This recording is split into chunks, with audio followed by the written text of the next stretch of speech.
Halo semuanya, kami dari kelompok 7 dari kelas 23003 Program Studi Teknologi Informasi. Pada video kali ini kami akan menjelaskan tugas besar kami mengenai simulasi algoritma penjadwalan CPU.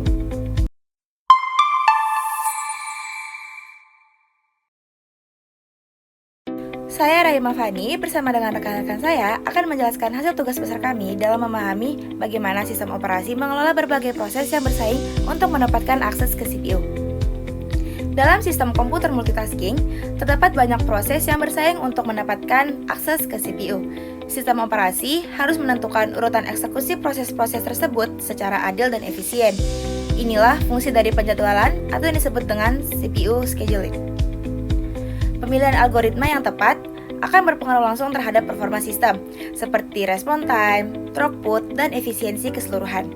Berbagai algoritma seperti FCFS, SGF, priority, dan round robin memiliki keunggulan dan kelemahan yang berbeda.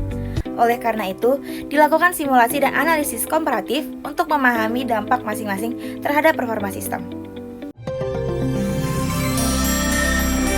Nah, tujuan dari proyek kami ini adalah untuk mengimplementasikan simulasi 4 algoritma penjadwalan CPU menggunakan Python, kemudian menghitung metrik evaluasi utama seperti waktu tunggu dan waktu penyelesaian, kemudian menyajikan visualisasi Gantt chart dan grafik perbandingan performa, serta menyimpulkan kelebihan dan kekurangan masing-masing algoritma berdasarkan hasil simulasi.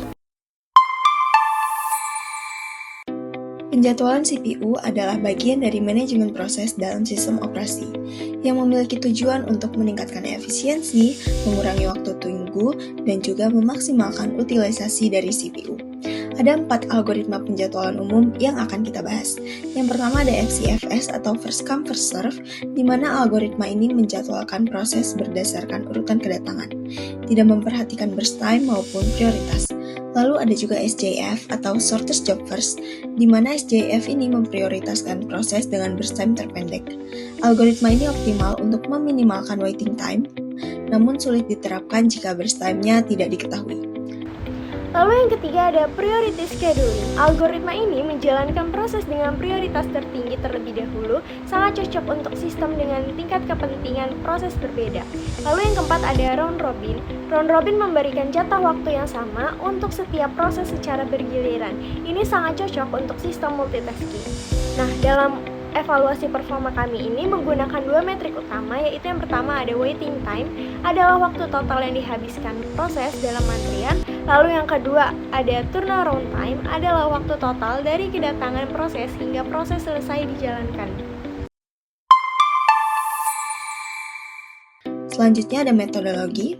Untuk simulasi ini kami menggunakan Google Colab, yang mana untuk pengembangan dan juga eksekusi kode, lalu kita menggunakan bahasa pemrograman Python, serta beberapa library Python yaitu Pandas untuk pengolahan data table, dan juga Matplotlib untuk visualisasi. Adapun langkah-langkah metodologi yang kami lakukan, yaitu yang pertama ada menentukan data proses yang mencakup arrival time, burst time, dan juga prioritas. Kemudian kami juga mengembangkan fungsi simulasi untuk masing-masing algoritma. Setelah itu kami menghitung waktu tunggu dan juga turnaround time untuk setiap proses.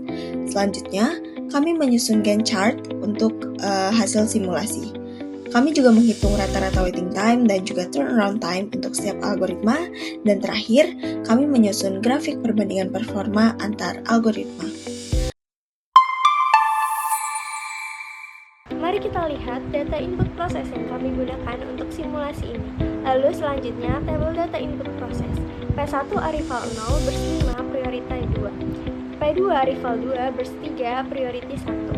P3 arrival 4 burst 1 priority 3. P4 arrival 6 burst 2 priority 2.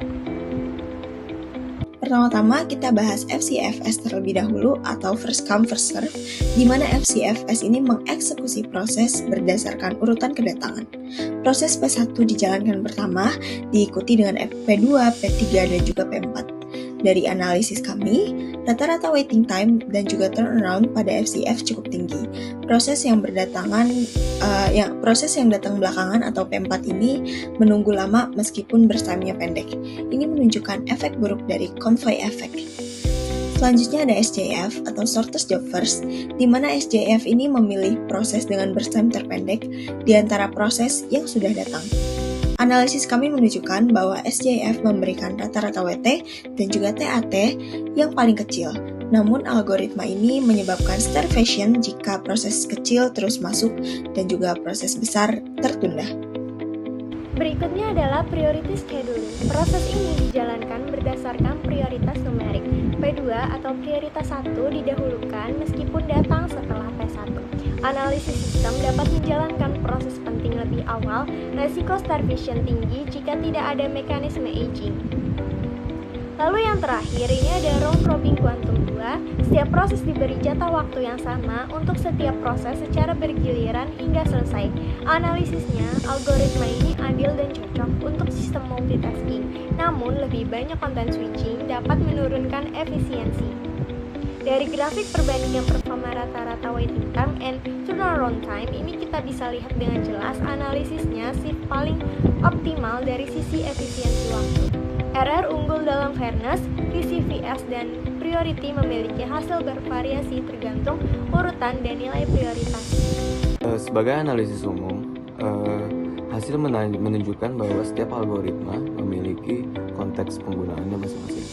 SJF unggul dari sisi efisiensi, metrik waktu, tetapi tidak cocok untuk sistem real time. RR menjamin fairness dan cocok untuk sistem multitasking.